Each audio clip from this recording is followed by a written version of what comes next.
If you want to enjoy benefits such as savings on car insurance, better chances of being approved for loans, and lower interest rates on mortgages, you need a good credit score. So stay tuned to the end of this video as I'll share 5 tips I wish I had known earlier that can help improve your credit score significantly.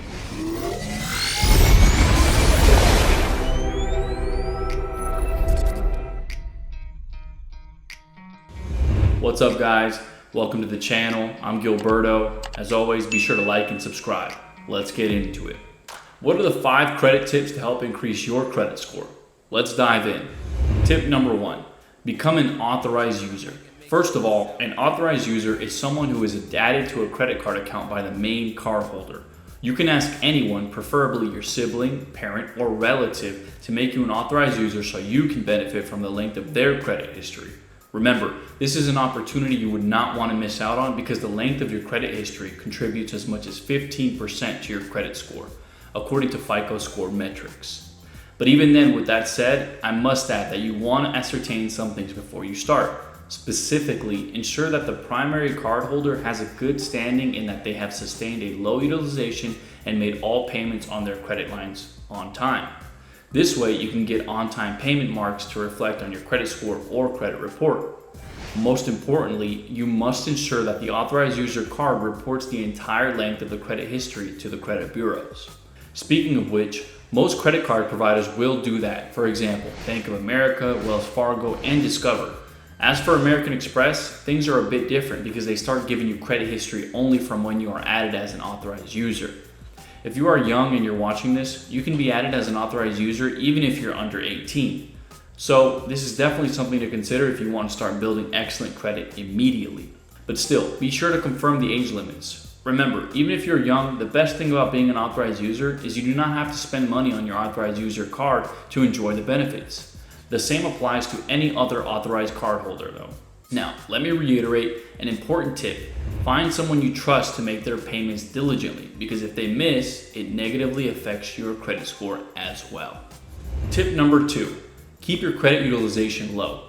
To get us on the same page, credit utilization is the percentage of your total available credit that you use. With that out of the way, you need to keep your utilization under 20%, or better yet, between 0 and 10%.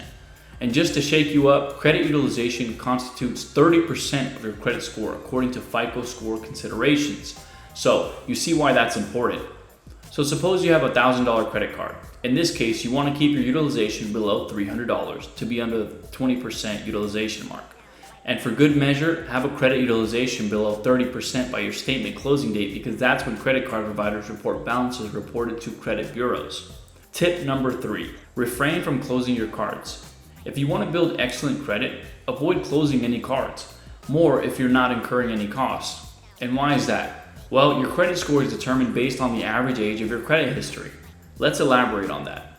Suppose you have one card open for 2 years and another for 4 years. Your average credit card history is half the sum of both, which is 3 years. But it does not help you just to improve to have them. You actually need to keep them active. So consider whipping your cards even when paying for pizza or something at the grocery store. If you're concerned about running fees on a credit card you do not use as much, you can always call your provider and ask them to downgrade you to a free or cheaper alternative.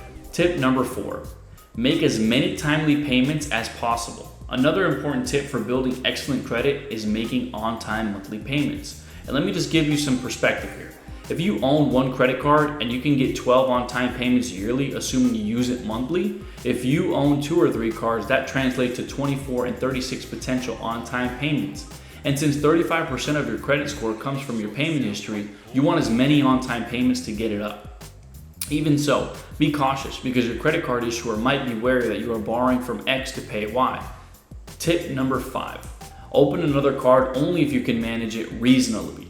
If you can handle another credit card, going for it can do a lot of good for your credit score. For one, it can help lower your credit utilization. Let me just paint the picture for you. Suppose you have one credit card with a limit of $1,000 and you're using 30% of it, which translates to $300.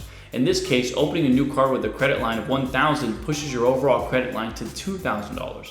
As such, if you maintain the exact $300 utilization, your overall utilization drops to 15%. Now, not to forget, having another credit card allows you to make more on-time payments, which as we have just seen is excellent. But here's a little disclaimer. Be extra vigilant because having many cards can make it hard to keep tabs on your spending and payments. Now, what other tips for improving your credit score do you know? Let me know in the comment section below. And for more content on credit just like this, subscribe to the channel and turn on notifications to get alerted when I upload a new video. Don't forget to like and subscribe. Until next time, guys.